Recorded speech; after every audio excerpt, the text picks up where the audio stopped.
What's up guys, welcome back to working on the Baund Doc, and I just want to start off by replacing these two bits here in the neck and the body with some A-spring here from Wave. So this is number 2, meaning that it's 2mm, and I think that's actually going to be a little bit slightly larger. This is maybe looking like maybe 1.5 or something, so it's going to be a slightly different size.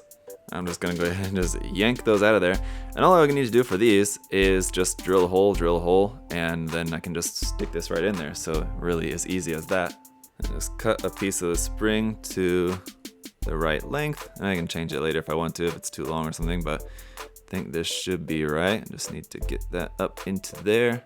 Like that, there we go. How's that looking? Pretty good. And like I said, I can push that in there a little bit more so it's not, you can see it's like sticking out a little bit more to the front than the original one, so I can push it a little bit more if I didn't want it sticking out so much. Can also put a wire inside of there as well too, but I don't really think I need to. It's such a short little bit. The wire can also just like help to keep it in a certain shape if I want it to be a certain shape or not. But I think that's actually a pretty good length for that. It's looking pretty good. Now the head is a little bit different because it's not just straight plugged into somewhere there or anything. But if you look really closely up inside the head there, you can see there's those two little dots. It looks like those are there as basically a guide for me to replace these parts, because that's plugged up right up in there. And then rather than these just ending right there, I'm going to make these extend all the way down into the body. There doesn't seem to be any sort of guide hole here for those. And so I was just thinking that where the other ones go from like the back of the neck around just here to like the front of the neck, I was thinking instead of having them go just like straight down there, but having them go a little bit farther to the front, like up underneath this front collar bit there. So I think that'll probably be pretty good. A few moments. Ta-da! Alright, there you go. That's looking much better, I think. Really like the placement and everything on those. Looking very cool. Now let's move on to the forearm here. So you got a couple on the back of the arm. I think I need to take this piece apart a little bit to get to them. Alright, so once that is out of there, now I'm going to use a slightly smaller size spring, not 2mm for this one, but 1.5 I think. The problem is it's a little bit harder to get to this part to drill it because this other bit's kind of in the way. Let's see if I can manage to get a hole in here. Alright, so it might be a little bit tricky to get these in place, but if I can get these in here. Actually, I'm using 1.6mm just for reference. Seems my spring is too long here, so I'll have to cut that down to the right size. There we go. There's one in place anyway. Alright, there we are. That'll do. And then the last ones we have to do are here on the back of the legs. So we need to do a little bit of disassembly in order to get to these.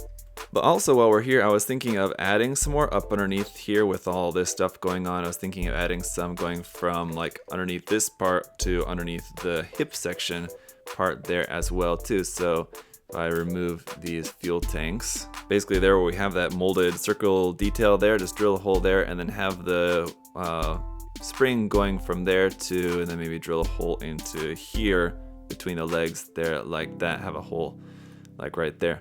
Just another spring to be up underneath here as some more detail underneath there. I think I'll also add that as well too. But for these, as you might imagine, going to be pretty easy. It's just a matter of taking these off and then just replacing just put a little spring in there. Very simple for these ones. We don't even need to drill or anything. Just need to cut. If I can get this back on here, there we go. We don't need to drill or anything. Our holes are right there. All I need to do is just pop the spring in there. I just need to cut it to the right length, put it in there, and very simple. And for these, as it turns out, actually 2.5mm was the correct size to just snugly fit right in there. Luckily, I have a lot of these springs in all sorts of different sizes, so I did have some 2.5 on hand as well too, so that fits in there just right. And that is going to do it for all of our spring actions. So this is just one leg. Obviously, I'll do it for the other leg as well. So that is looking pretty good. Now, one other thing too here that I did want to do on the skirt that I think will be pretty fun is punch out these holes. So it's got these kind of hole details there. I want to drill those out and add some mesh underneath. So first thing we're gonna need to do is just obviously drill them all out. Alright, there are the holes all drilled. Now for the mesh wire underneath, I'm just going to use this here. This would be a kind of strainer here, or this thing here. It's just from Daiso. It's cost 2,000 Korean won, is like less than $2 for this. Now, there is also like official... let me grab one. Other ones like this are something that you can buy, and there's some that are like made by HGUC parts and things like that, but they can be kind of expensive, and probably of course the quality is going to be a little bit better. But if you can find something like this just at your local dollar store or Daiso or whatever you have where you're at, where it's fine enough so that it'll look proper for the scale, it has to be pretty fine to look good for 100 scale or 144 scale, I guess in this case. But if you can find something like this, it sure is a lot of it for less than $2. Very, very affordable. Alright, once I got a couple pieces here cut out, it's just a matter of gluing them in place. You need to cut them out to proper size, of course, otherwise you're going to need to trim them again a little bit. And just using a little bit of super glue on the corners of this should be enough to just hold this in place. Doesn't need to be super pretty. Whole area up inside of here is all not going to really be visible at all. So you could, if you wanted to, make it a little bit more pretty by making like a little plot plate, like frame around that section or something.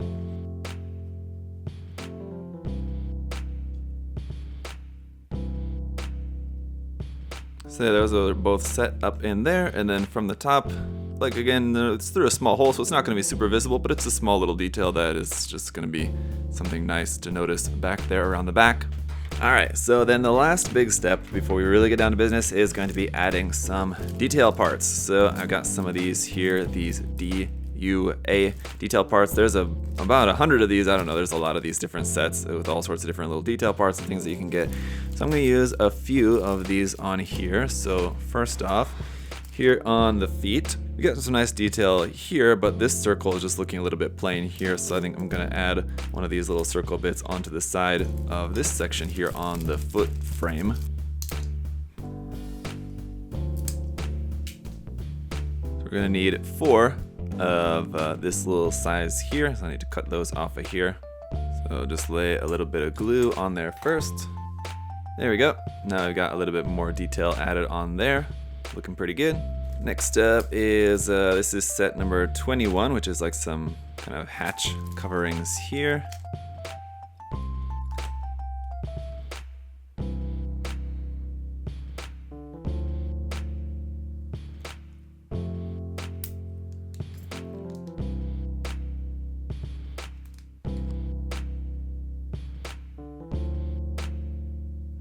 And next up, set 17 for some different kind of vent details here.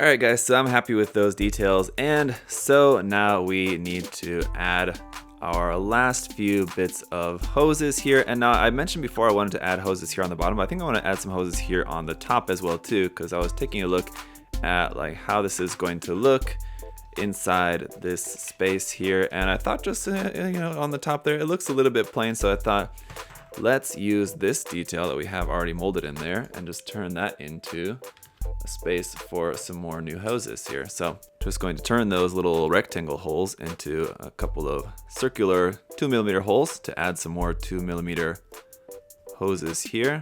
My plan is to run them from the top of this section here up and then to this same section here where we've got these hoses going up into the body, and have this section also with some going out here into the back kind of skirt section there as well too. And so for this, because it's going to be kind of a longer distance that the hose needs to go, and I want to make sure that it keeps the shape that I want, I'm going to use a wire here. So what I've done is just take a piece of 1.2mm wire, bend that to the shape that I want. So I want the hose to go something like that. So then we can take our hose, I can just run it onto the wire, cut the length, and easy peasy. Alright, there we go. That's looking pretty cool. I'm liking that. Now we'll do the same thing, add some here on the bottom as well.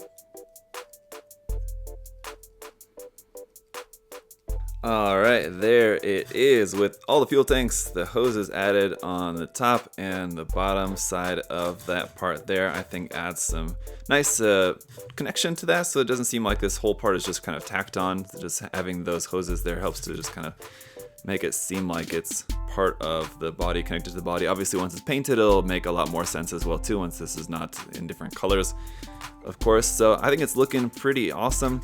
And yeah, just a couple little detail parts are nice as well too. I like the addition of the little vents there on the front of the chest. I'm happy with those. And so now finally the thing I've been talking about the entire time, adding texture. Now what I'm going to do for adding texture is something that I've done before. It's basically using thinned down putty and just kind of either brushing that on or sponging that on onto the armor to create a kind of texture to it. I don't know, for lack of a better word. So I've covered this before. I'll show you guys how I do that once again here for this kit. So let's go ahead and get to it.